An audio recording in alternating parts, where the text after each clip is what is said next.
What's up, Hoopers? Did you recently have an ACL reconstruction, or do you know someone that recently had one and you or that person is struggling to fire up their quad? It's very common to happen with following an ACL reconstruction, and in this video we're going to give you some keys and tips and some exercises on how you can increase that activation in that quad and help you getting moving, get your rehab going. So stay tuned.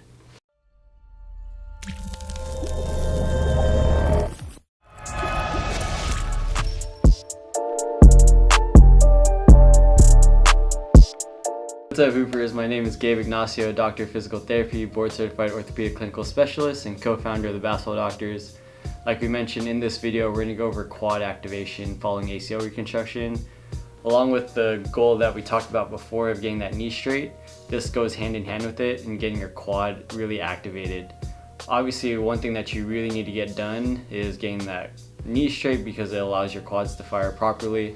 2, getting your swelling and pain down because that inhibits your quad and how it fires and how your tendons interact with the knee joint and all that stuff. So with that being said, those are other things that you need to work on top of this, but we're going to go over a couple exercises that we like using to really help you focus in on getting that quad control.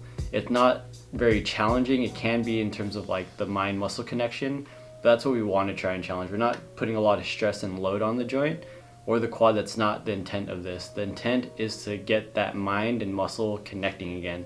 It's a very neuromuscular thing that you need to achieve, and there are certain things that you can use to help that activation, whether it be like electrical stimulation, blood flow restriction training. You can do those on top of these exercises that we're going to be showing you guys.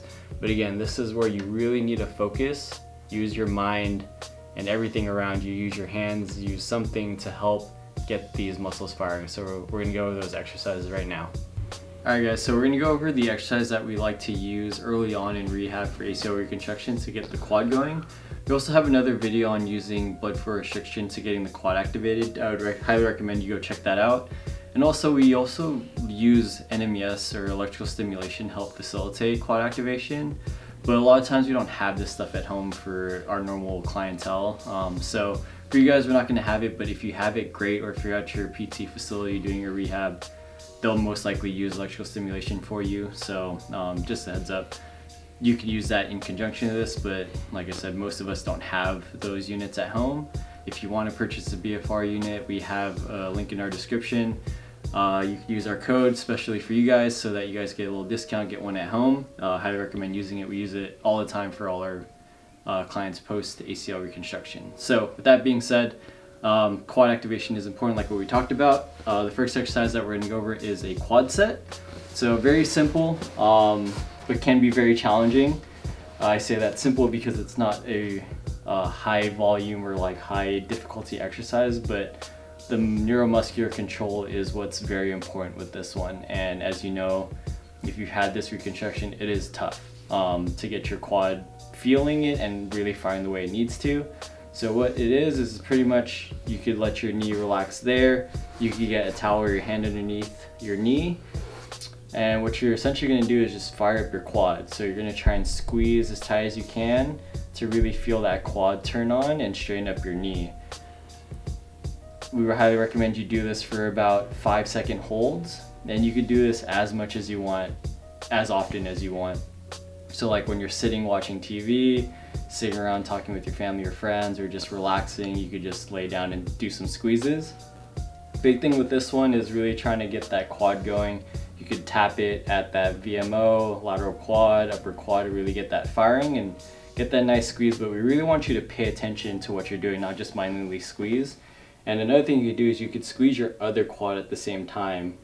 That activates kind of like your mirror neurons to help you kind of get a bigger contraction when you squeeze. So that's another way to kind of bias your quad activation there. Another thing is as you get better, we want you to decrease your hamstring and other muscles that are firing with it. A lot of times when people are doing this, when they try and squeeze, you see them just lift their hips up, just firing their quads and not really, or firing their glutes and not their quads. So really focusing on just firing the quad and not everything else as you get better. Okay. So that's one exercise. Next one, if your range of motion allows you to do this, we're gonna sit here and we're gonna get into some isometrics with the longer quads.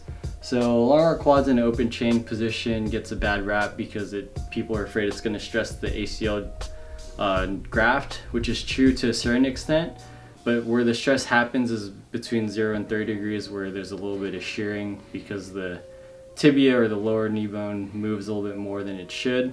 So the way we do this is we do an isometric. So isometric is essentially just a hold. What we're going to do is my left leg is my reference leg, my right leg is not. I'm going to cross my right leg over my left, and we're going to do it at 2 degrees, 90 degrees and 60 degrees. So at 90 degrees, I'm going to use my right leg to push into my left and my left to push into my right, and they're pretty much just playing tug of war, pushing against each other. And I'm going to hold there, same thing, trying to activate that quad muscle. You could poke, push, try and get that quad going, 5-second holds, relax, repeat as many times as you can, really focusing on that quad control. And then same thing at about 60 degrees, just firing there. Okay. Next after that is we're going to work on knee extension in a different position as well as quad control. We like using this one as a variation. It's called a prone TKE, or on your stomach, terminal knee extension. So you're going to get your toes propped up, and then from there you could do one quad at a time or both at the same time. Keeping your hips down, you're going to squeeze and trying to straighten up your knee. Okay. So if you want to do one at a time, squeeze there, hold it for 5 seconds, really try and get that quad control and relax. Kind of what we mentioned, when you fire both quads, you get that mirror neuron effect. So what you can do is squeeze both, nice strong hold, really focus on that quad, and then relax. Okay. Next one after that is more of a functional position. You could put on your knee brace, but if your PT or your doctor has cleared you not to use your brace, depending on your quad control, is some weight shifts. So I'm just going to face you for references. You could use something for balance, your crutches for balance if you need it, and pretty much you're just going to stand here, do some quad squeezes. Same thing, 5-second holds, squeeze both if you want, or after that you could start shifting your weight side to side. So shift your weight over to my left side's my reference leg or the reconstructed side, squeeze, and then shift back. You could go side to side, forward and back, squeezing when you're putting your weight over that leg. Same thing, try and get that quad as much fired as possible. Forward and back, and then you can also do it when it's in back. So rock back into it, squeeze that quad as you're on it, come back forward, kind of replicating that walking. Okay, so there's some couple variations of numerous exercises that you can incorporate to help that quad going throughout your early rehab of ACL reconstruction. So try those out and let us know how it goes. All right, I hope you guys enjoyed those exercises. Again, getting this quad firing is vital to your ACL reconstruction, not only just for range of motion, but also really that function that we talked about. So being able to walk and move correctly and really get you stronger to progress to the next part of your program in rehab. So if you liked or learned something valuable from this, please like, subscribe, share with your family and friends or anyone who's struggling with their ACL reconstruction to help us reach more people. We are the Basketball Doctors. Let's ball for life.